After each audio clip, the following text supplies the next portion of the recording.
नमस्कार दोस्तों, स्वागत है आपका अपने YouTube चैनल स्टडी आउटलुक में। दोस्तों, आज हम बात करेंगे संवैधानिक विकास की। इस वीडियो में हम एग्जाम में आए हुए इंपॉर्टेंट प्रश्नों को देखेंगे दोस्तों, साथ ही साथ इसकी विस्तृत व्याख्या भी करेंगे। तो आइए शुरू करते हैं दोस्तों। पहला प्रश्न है दोस्तों, पिट्स इंडिया एक्ट के अंतर्गत निम्न में से किसे स्थापित किया गया है? पिट्स इंडिया एक्ट के अंतर्गत निम्न में से किसे स्थापित किया गया है दोस्तों? तो इसका राइट आंसर हो जाएगा दोस्तों, नियंत्रण बोर्ड को स्थापित किया गया है दोस्तों। आइए इसकी व्याख्या देखते हैं।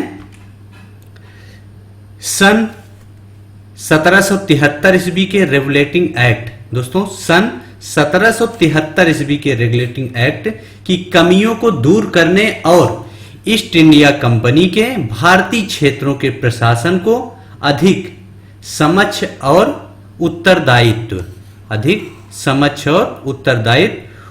पूर्ण बनाने के लिए अगले एक दशक के दौरान जांच के कई दौर चले और ब्रिटिश संसद द्वारा अनेक कदम उठाए गए।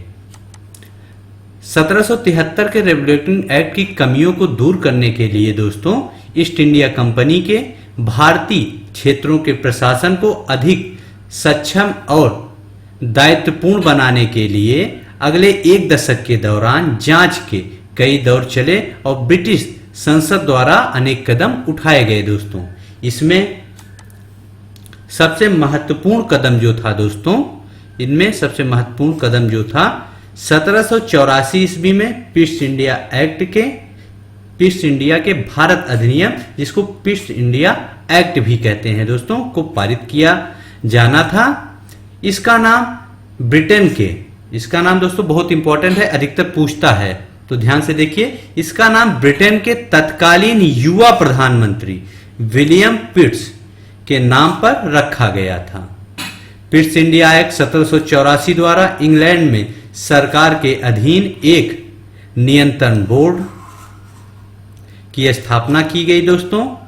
1784 का पिट्स इंडिया एक्ट था दोस्तों, इसके द्वारा इंग्लैंड में सरकार के अधीन एक नियंत्रण बोर्ड की स्थापना की गई, जिसका कार्य डायरेक्टर्स की नीतियों को नियंत्रित करना था। इसका कार्य दोस्तों डायरेक्टर की नीतियों को नियंत्रित करना था। इस नियंत्रण बोर्ड में 6 सदस्य होते थे दोस्तों। जो यह नियंत्रण बोर्ड बनाया गया था दोस्तों, इसमें 6 सदस्य होते थे, जिनमें 2 सदस्य ब्रिटिश मंत्रिमंडल के एवं शेष प्रिवी काउंसिल के थे दोस्तों। 6 सदस्य थे दोस्तों, इनमें 2 ब्रिटिश मंत्रिमंडल से थे और शेष दोस्तों प्रिवी काउंसिल के थे। आगे बढ़ते हैं दोस्तों। दूसरा प्रश्न है दोस्तों, पिट्स इंडिया एक्ट 1784 क्या था? पिट्स इंडिया एक्ट 1784 क्या था दोस्तों? विकल्प है अध्यादेश, श्वेत पत्र, संकल्प, नियामक अधिनियम। आइए इसकी व्याख्या देखते हैं दोस्तों, वहां से कंफर्म होगा। पिट्स इंडिया एक्ट, जिसे ईस्ट इंडिया कंपनी अधिनियम 1784 के नाम से भी जाना जाता है, जो पिट्स इंडिया एक्ट था दोस्तों, जिसे ईस्ट इंडिया कंपनी अधिनियम 1784 के नाम से भी जाना जाता है, जो ग्रेट ब्रिटेन संसद के द्वारा नियामक अधिनियम 1773 की कमियों को सुधार हेतु एवं कंपनी की गतिविधियों पर नियंत्रण स्थापित करने हेतु पारित किया गया था दोस्तों। यह जो 1784 का पिट्स इंडिया एक्ट था दोस्तों, यह ग्रेट ब्रिटेन संसद के द्वारा नियामक अधिनियम 1773 की कमियों को दूर करने के लिए यह लाया गया था दोस्तों। साथ ही साथ कंपनी की गतिविधियों पर नियंत्रण स्थापित करने हेतु पारित किया गया था। इस एक्ट द्वारा दोहरे प्रशासन का आरंभ हुआ था दोस्तों। 1784 के पिट्स इंडिया एक्ट द्वारा दोस्तों दोहरे प्रशासन का प्रारंभ किया गया था। पहला था दोस्तों बोर्ड ऑफ डायरेक्टर्स, व्यापारिक मामलों के लिए।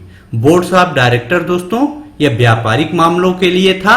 बोर्ड्स ऑफ कंट्रोलर दोस्तों, बोर्ड ऑफ कंट्रोलर जो था यह राजनीतिक मामलों के लिए था। इस एक्ट के द्वारा दोस्तों दोहरे प्रशासन का आरंभ हुआ था, board of director, board of controller. यह जो दोस्तों बोर्ड ऑफ डायरेक्टर्स था यह दोस्तों व्यापारिक मामलों के लिए था, और यह जो बोर्ड ऑफ कंट्रोलर था दोस्तों यह राजनीतिक मामलों के लिए था। कंफर्म हो गए होंगे दोस्तों आप। आगे बढ़ते हैं। तीसरा प्रश्न है दोस्तों, किस चार्टर एक्ट के, दोस्तों तीसरा प्रश्न है, किस चार्टर एक्ट से चीन के साथ ईस्ट इंडिया कंपनी का व्यापारिक अधिकार समाप्त हुआ? किस एक्ट के साथ ईस्ट इंडिया कंपनी का चीन के साथ व्यापारिक अधिकार समाप्त हो गया था दोस्तों? यह charter act 1793, charter act 1813, charter act 1833, charter act 1853।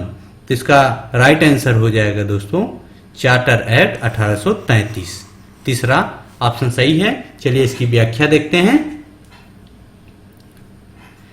Charter act 1833 के अनुसार भारत में ब्रिटिश सरकार का वित्तीय, विधायी तथा प्रशासनिक रूप से केंद्रीकरण करने का प्रयास किया गया। जो चार्टर एक्ट 1833 था दोस्तों, इसके अनुसार भारत में ब्रिटिश सरकार का वित्तीय, विधायी तथा प्रशासनिक रूप से केंद्रीकरण करने का प्रयास किया गया। इस एक्ट के पारित होने के बाद कंपनी को प्रशासनिक निकाय बना दिया गया। इससे पूर्व कंपनी एक व्यापारिक निकाय के रूप में कार्य कर रही थी दोस्तों। इस अधिनियम से पहले जो ईस्ट इंडिया कंपनी थी दोस्तों वह व्यापारिक निकाय के रूप में काम कर रही थी दोस्तों, लेकिन 1733 का जो चार्टर एक्ट आया दोस्तों, इस एक्ट के द्वारा जो कंपनी थी सिर्फ प्रशासनिक निकाय बनकर रह गई थी। 1733 का जो चार्टर एक्ट से दोस्तों चीन के साथ ईस्ट इंडिया कंपनी का व्यापारिक एकाधिकार दोस्तों समाप्त हुआ। जो 1733 के एक्ट से दोस्तों चीन के साथ ईस्ट इंडिया कंपनी का व्यापारिक एकाधिकार समाप्त हो गया दोस्तों। 1718 के चार्टर एक्ट की धारा 87 के द्वारा योग्यता को ही सेवा का आधार स्वीकार कर लिया गया। इस एक्ट के द्वारा बंगाल के गवर्नर जनरल को भारत का गवर्नर जनरल बना दिया गया। जो 1733 का चार्टर एक्ट था दोस्तों, इसके द्वारा बंगाल के गवर्नर जनरल को भारत का गवर्नर जनरल बना दिया गया था दोस्तों। आगे बढ़ते हैं दोस्तों। चौथा प्रश्न है दोस्तों, भारत की शासन व्यवस्था में पहली बार प्रतिनिधि एवं लोकप्रिय तत्व को समाविष्ट करने का प्रयास किस माध्यम से किया गया था? किस माध्यम से किया गया था दोस्तों? 1909 का भारतीय परिषद अधिनियम, 1892 का भारतीय परिषद अधिनियम, 1919 का भारत सरकार अधिनियम, 1861 का भारतीय परिषद अधिनियम दोस्तों। तो इसका राइट आंसर हो जाएगा दोस्तों 1892 का भारतीय परिषद अधिनियम। इसका राइट आंसर हो जाएगा दोस्तों। आइए इसकी व्याख्या देखते हैं। भारतीय परिषद अधिनियम 1892 का महत्वपूर्ण अंग निर्वाचन पद्धति का आरंभ होना था। जो भारतीय परिषद अधिनियम था दोस्तों 1892, इसका महत्वपूर्ण अंग था निर्वाचन पद्धति का आरंभ होना। यद्यपि इसमें निर्वाचन शब्द का उल्लेख नहीं किया गया था, केंद्रीय विधानमंडल में अधिकारियों के अतिरिक्त 5 गैर सरकारी सदस्य होते थे, जिन्हें 4 प्रांतों के प्रांतीय विधानमंडलों के गैर सरकारी सदस्य तथा कलकत्ता के वाणिज्य मंडल के सदस्य निर्वाचित करते थे। भारतीय परिषद अधिनियम दोस्तों 1892 का महत्वपूर्ण अंग क्या था? निर्वाचन पद्धति का आरंभ होना दोस्तों। यद्यपि इसमें निर्वाचन शब्द का उल्लेख नहीं किया गया था, केंद्रीय मंत्रिमंडल में अधिकारियों के अतिरिक्त 5 गैर सरकारी सदस्य होते थे, जिन्हें 4 प्रांतों के प्रांतीय विधानमंडलों के गैर सरकारी सदस्य तथा कलकत्ता के वाणिज्य मंडल के सदस्य निर्वाचित करते थे। अतः इसी अधिनियम के द्वारा सर्वप्रथम प्रतिनिधित्व एवं लोकप्रिय दायित्व को समाविष्ट करने का प्रयास किया गया था। दोस्तों आगे बढ़ते हैं। दोस्तों 5वां प्रश्न है दोस्तों, सांप्रदायिक निर्वाचन क्षेत्रों की पद्धति की शुरुआत भारत द्वारा हुई।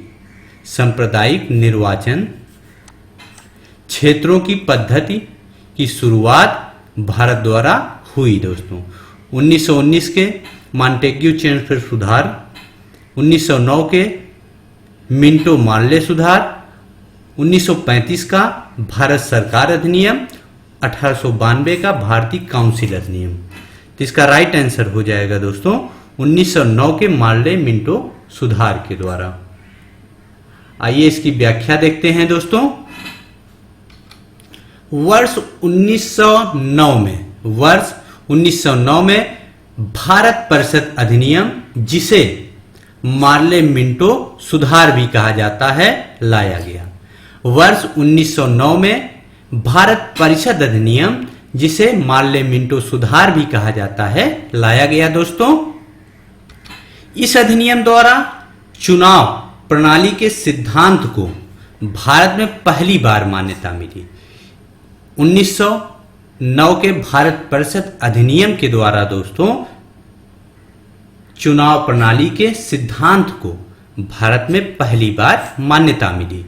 गवर्नर जनरल की कार्यकारी परिषद में पहली बार दोस्तों भारतीयों को प्रतिनिधित्व मिला।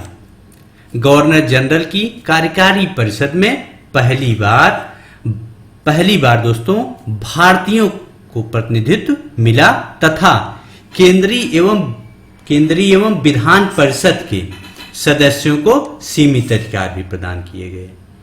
यह 1909 के भारत परिषद अधिनियम के द्वारा मिले। दोस्तों सांप्रदायिक निर्वाचन क्षेत्रों की पद्धति की शुरुआत अक्टूबर 1909 में मुस्लिम प्रतिनिधित्व मंडल आगा खां की मांग पर मिंटो मार्ले सुधार द्वारा हुई थी। दोस्तों उस समय भारत के सचिव लॉर्ड मार्ले और वाइसराय मिंटो थे। दोस्तों 1919 में भारत के सचिव दोस्तों कौन थे? लॉर्ड मार्ले और वाइसराय लॉर्ड मिंटो थे। दोस्तों आगे बढ़ते हैं। दोस्तों 6वां प्रश्न है दोस्तों, 1919 ईस्वी के मार्ले मिंटो सुधार किस कारण से विख्यात हैं?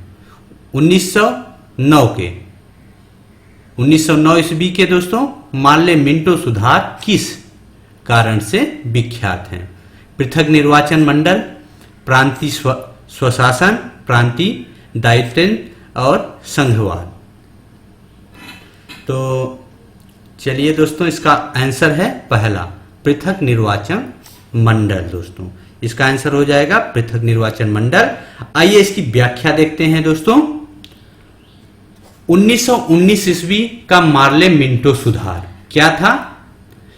केंद्रीय और प्रांतीय विधान परिषद के आकार में काफी वृद्धि की गई। दोस्तों केंद्रीय व प्रांतीय विधान परिषद के आकार में काफी वृद्धि की गई। केंद्रीय परिषद की संख्या 16 से बढ़ाकर 60 कर दी गई। दोस्तों केंद्रीय परिषद की संख्या को 16 से बढ़ाकर 60 कर दिया गया। दोस्तों प्रांतीय विधान परिषदों की संख्या एक समान नहीं थी। केंद्रीय मंत्रिमंडल में सरकारी बहुमत को बढ़ाए रखने, लेकिन प्रांतीय परिषदों में गैर सरकारी सदस्यों के बहुमत की अनुमति थी। दोस्तों विधान परिषद के लिए प्रत्यक्ष निर्वाचन की प्रक्रिया शुरू की गई। दोस्तों ये प्रत्यक्ष है। दोस्तों प्रत्यक्ष निर्वाचन की प्रक्रिया शुरू की गई। इस अधिनियम के अंतर्गत भारतीयों को वाइसराय और गवर्नर जनरल की कार्य परिषद के साथ साथ एसोसिएशन बनाने पर प्रावधान किया गया। सत्येंद्रनाथ सिन्हा वाइसराय की कार्यपालिका परिषद के प्रथम भारतीय सदस्य बने। उन्होंने विधि सदस्य बनाया गया। उन्हें दोस्तों विधि सदस्य बनाया गया सत्येंद्रनाथ सिन्हा जी को। आगे बढ़ते हैं।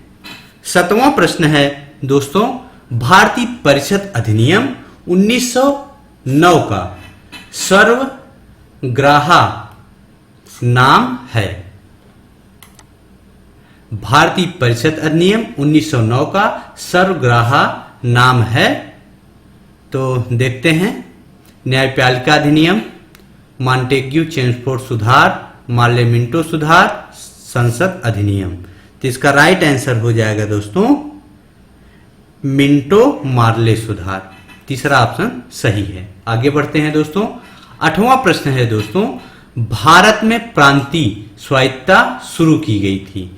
भारत में प्रांतीय स्वायत्तता शुरू की गई थी दोस्तों भारतीय स्वतंत्रता अधिनियम 1947 द्वारा, भारत सरकार अधिनियम 1919 द्वारा, भारत सरकार अधिनियम 1935 द्वारा, भारतीय परिषद अधिनियम 1909 द्वारा। तो इसका राइट आंसर हो जाएगा दोस्तों भारत सरकार अधिनियम 1935 द्वारा। तीसरा ऑप्शन सही है दोस्तों। इसकी व्याख्या देखते हैं। 1935 के अधिनियम ने प्रांतों के तत्कालीन स्थिति में सुधार किया था। 1935 के अधिनियम ने प्रांतों के तत्कालीन स्थिति में सुधार किया था, क्योंकि इसमें प्रांतीय स्वायत्तता के प्रावधान को शामिल किया गया था दोस्तों। इस व्यवस्था के अनुसार प्रांतीय सरकारों के मंत्रियों को विधायिका के प्रति उत्तरदायित्व बनाया गया था दोस्तों। साथ ही विधायिका के अधिकारों में वृद्धि भी की गई थी दोस्तों। साथ ही विधायिका के अधिकारों में वृद्धि भी की गई थी दोस्तों।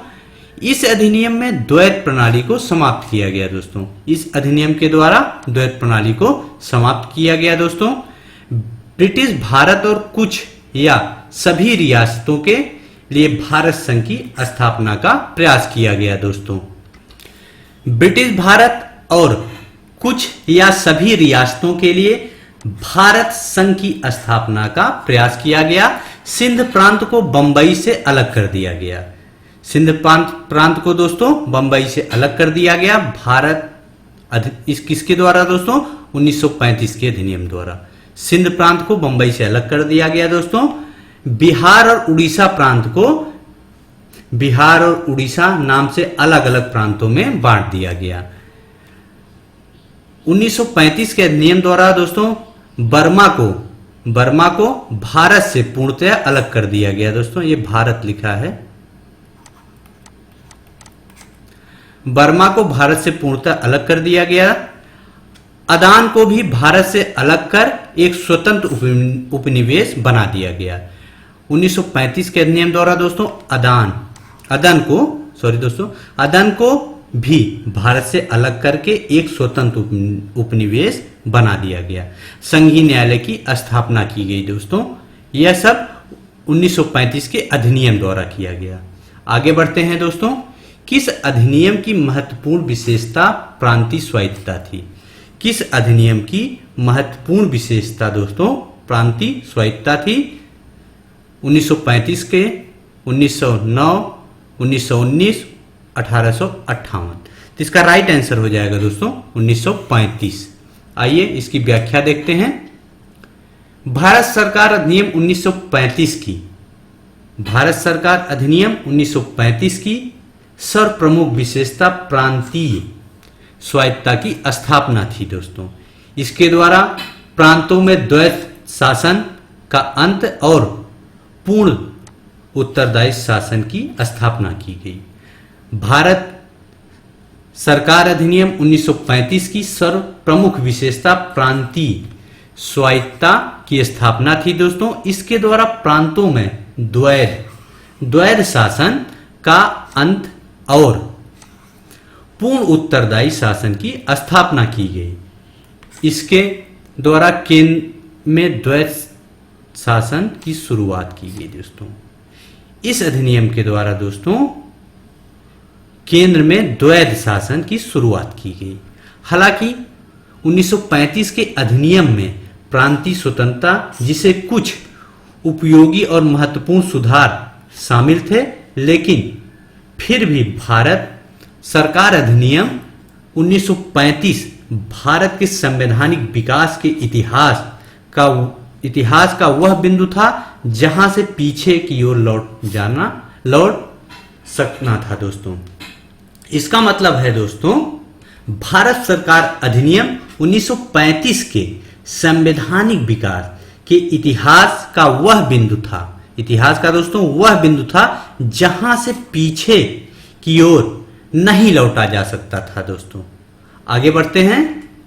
10वां प्रश्न है दोस्तों, 1919 के अधिनियम में द्विशासन धारणा को जिस व्यक्ति ने परिचित कराया वे थे। 1919 अधिनियम में द्विशासन धारणा को जिस व्यक्ति ने परिचित कराया वे थे, आइए देखते हैं कौन थे दोस्तों। मॉन्टेग्यू, चेम्सफोर्ड, लायनेल कर्टिस, तेज बहादुर सप्रू। तो इसका राइट आंसर हो जाएगा दोस्तों मॉन्टेग्यू, पहला ऑप्शन सही है। आइए इसकी व्याख्या देखते हैं दोस्तों। 1919 अधिनियम में द्विशासन धारणा, 1919 अधिनियम में द्विशासन धारणा तत्कालीन भारत सचिव लॉर्ड मॉन्टेग्यू की देन थी। 1919 में द्विशासन धारणा तत्कालीन भारतीय सचिव दोस्तों, उस समय के सचिव थे लॉर्ड मॉन्टेग्यू की देन थी। तत्कालीन वायसराय लॉर्ड चेम्सफोर्ड के कारण 1919 के अधिनियम को मॉन्टेग्यू चेम्सफोर्ड सुधार भी कहा जाता है। इस अधिनियम के द्वारा राज्यों में द्वैध ये शासन है दोस्तों, द्वैध शासन की स्थापना की गई। राज्यों में यह द्वैध शासन की व्यवस्था अप्रैल 1921 से अप्रैल 1937 तक लागू रही दोस्तों। आगे बढ़ते हैं। 11 नंबर प्रश्न है दोस्तों, द्वैध शासन किस गवर्नमेंट ऑफ इंडिया एक्ट के द्वारा लागू किया गया था? द्वैध शासन किस गवर्नमेंट ऑफ इंडिया एक्ट के द्वारा लागू किया गया था दोस्तों? 1909 के, 1919 के, 1935 के उपयुक्त में से किसी भी नहीं। तो इसका राइट आंसर हो जाएगा दोस्तों 1919 के। आइए इसकी व्याख्या देखते हैं। प्रांतों में दोस्तों द्वैध शासन लागू किया गया। प्रांतीय विषयों को दो भागों में विभाजित किया गया। प्रांतीय विषयों को दो भागों में विभाजित किया गया दोस्तों, आरक्षित, हस्तांतरित। दो विषयों में विभाजित किया गया दोस्तों इसको, आरक्षित, हस्तांतरित। द्वैध शासन पद्धति 1 अप्रैल 1921 को लागू किया गया दोस्तों, जो कि 1 अप्रैल 1937 तक चलती रही, परंतु बंगाल में 1924 से 1927 ईस्वी तक और मध्य प्रांत में 1924 से 1926 ईस्वी तक यह कार्य नहीं कर सकी। इस अधिनियम का महत्वपूर्ण दोष था प्रांतों में द्वैध शासन की स्थापना। इसका जो दोष था दोस्तों वह था प्रांतों में द्वैध शासन की स्थापना एवं सांप्रदायिक प्रतिनिधित्व पद्धति का विस्तार। आगे बढ़ते हैं दोस्तों। 12 नंबर प्रश्न है 1921 नरेन मंडल या चेंबर ऑफ प्रिंसेस किसके द्वारा आरंभ किया गया? Lord Curzon, Duke of Wellington, Duke of cannot, Lord Wellesley. तो इसका राइट आंसर हो जाएगा दोस्तों ड्यूक ऑफ कैनॉट, तीसरा ऑप्शन सही है। आइए इसकी व्याख्या देखते हैं। 1921 में नरेन मंडल की स्थापना की गई दोस्तों।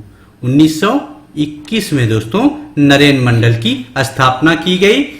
देसी नरेशों की सदस्यता वाली इस परामर्शदायित्री संस्था के प्रथम अध्यक्ष बीकानेर के महाराजा गंगा सिंह थे।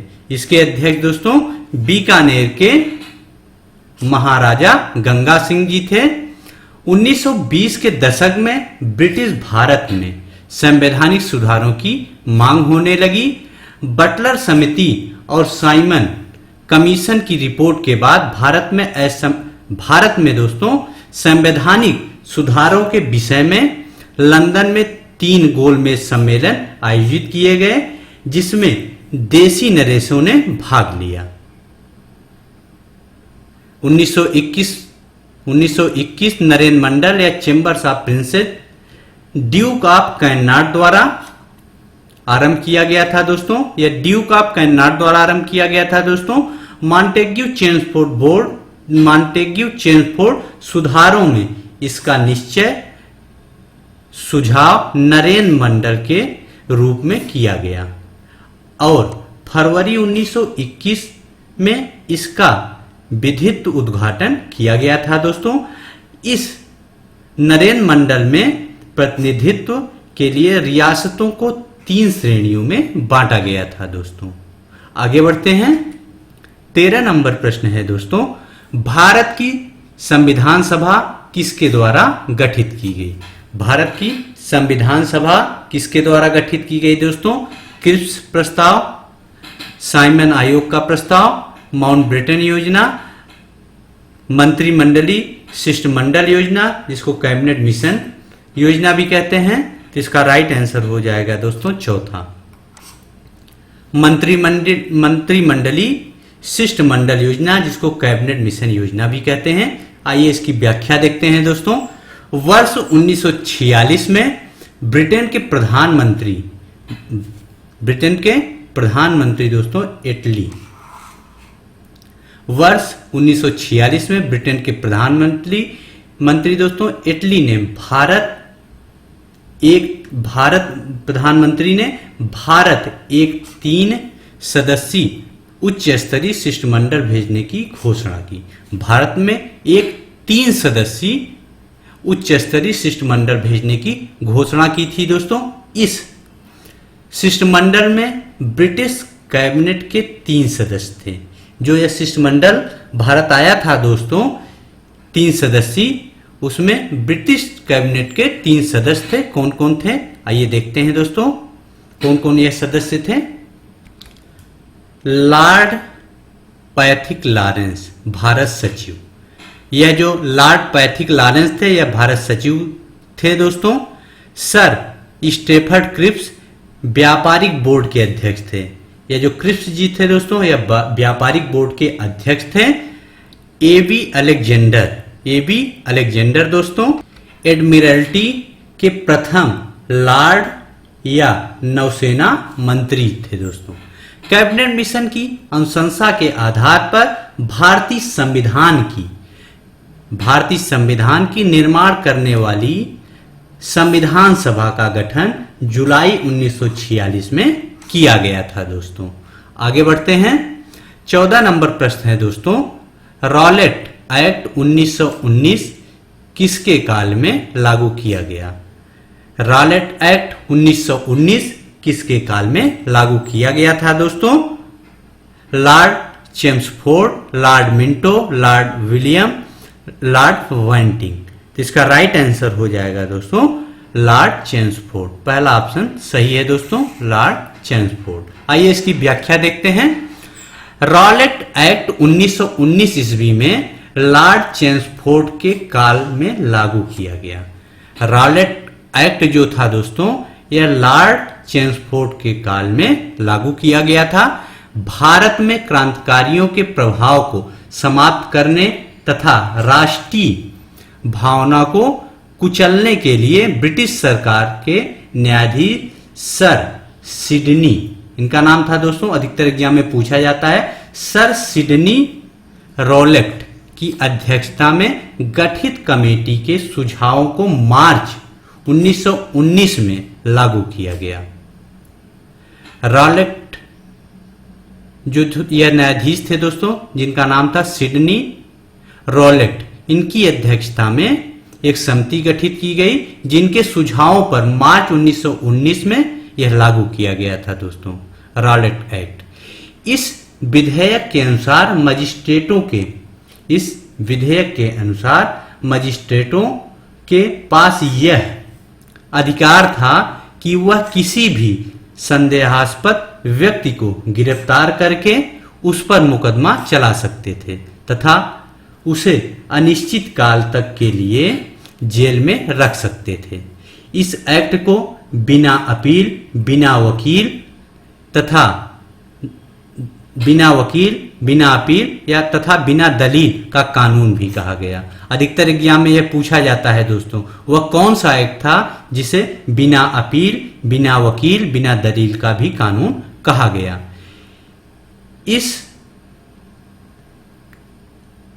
इसे काला अधिनियम दोस्तों, इसे काला अधिनियम एवं आतंकवाद अपराध अधिनियम के नाम से भी जाना जाता है। रॉलेट एक्ट को ही दोस्तों काला अधिनियम एवं आतंकवाद अपराध अधिनियम के नाम से भी जाना जाता है। इस अधिनियम को बिना अपील, बिना वकील, बिना दलील के कानून भी कहा गया दोस्तों। किसको? रॉलेट एक्ट 1919 को। आगे बढ़ते हैं दोस्तों। 15 नंबर प्रश्न है दोस्तों, भारत के लिए संविधान बनाने वाली संविधान सभा किस वर्ष स्थापित की गई? 1947 में, 1948 में, 1946 में, 1949 में। तो इसका राइट आंसर हो जाएगा दोस्तों 1946। तीसरा नंबर आप लोगों को पता भी होगा। आइए इसकी व्याख्या देखते हैं। कैबिनेट मिशन की संतुष्टियों के आधार पर भारतीय संविधान का निर्माण करने वाली संविधान सभा का गठन जुलाई 1946 में किया। कैबिनेट मिशन की संतुष्टियों के आधार पर भारतीय संविधान का निर्माण करने वाली संविधान सभा का गठन जुलाई 1946 में किया गया। संविधान सभा की कुल संख्या 389 निश्चित की गई थी, जिसमें 292 ब्रिटिश प्रांत के प्रतिनिधि, 4 चीफ कमिश्नर क्षेत्र के प्रतिनिधि एवं 93 देशी रियासतों के प्रतिनिधि थे दोस्तों। संविधान को जब 26 नवंबर 1949 को संविधान सभा द्वारा पारित किया गया, तब इसमें कुल 22 भाग, 395 अनुच्छेद, 8 अनुसूचियां थी दोस्तों। वर्तमान समय में संविधान में 22 भाग, 395 अनुच्छेद, 12 अनुसूचियां हैं। संविधान सभा की दोस्तों अंतिम बैठक 24 जनवरी 1950 ईस्वी को हुई और उसी दिन संविधान सभा के द्वारा डॉक्टर राजेंद्र प्रसाद को भारत का राष्ट्रपति चुना गया। 24 जनवरी 1949 को अंतिम बैठक हुई थी संविधान सभा की दोस्तों, और उसी दिन संविधान सभा के द्वारा भारत रत्न डॉक्टर राजेंद्र प्रसाद को भारत का प्रथम राष्ट्रपति भी चुना गया। ऐसे ही वीडियो पाने के लिए चैनल को लाइक, सब्सक्राइब, शेयर जरूर करें दोस्तों। धन्यवाद।